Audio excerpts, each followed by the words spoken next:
It's another Sunday at First Chinese Baptist Church of Phoenix. These days, both the young and older pack the English service, a living showcase of the generations that have sat in these pews and sometimes found solace here. When I was a little kid, like first and second grade, I don't want to say hated, but despised the fact that I was Chinese.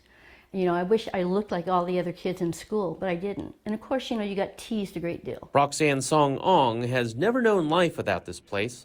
Born into the church's cradle role, she learned how to assimilate into American culture and get more comfortable. We had a special affinity with our church friends because they, by and large, are all Chinese. And so they had the cultural aspect in common with each of us.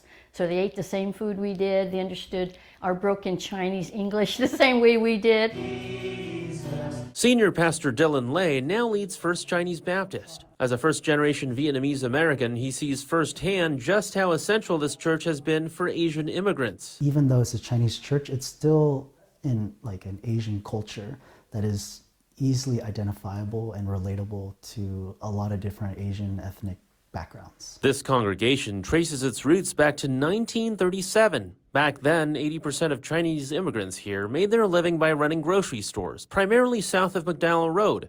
It was through a produce provider, who was a very devout Christian, that a Baptist pastor started a mission for these Chinese families. That mission eventually became a church led by Dr. G.L. Stanley. And they would have a guy up front near the podium area applying to close the door who would translate or interpret Brother Stanley's English into Chinese. Today, First Chinese Baptist is the oldest Chinese congregation in the valley, intertwined with Phoenix's historic growth. It's played a vital role in keeping many cultural traditions alive, passing them from generation to generation. I had a sense of people who are like me and a sense of my culture, because I've never been to China, and so this is the only kind of sense that I get within my culture. It has been an all-encompassing place of comfort and a foundation for our community. Reporting in Phoenix, Josh Cristianto, ABC 15, Arizona.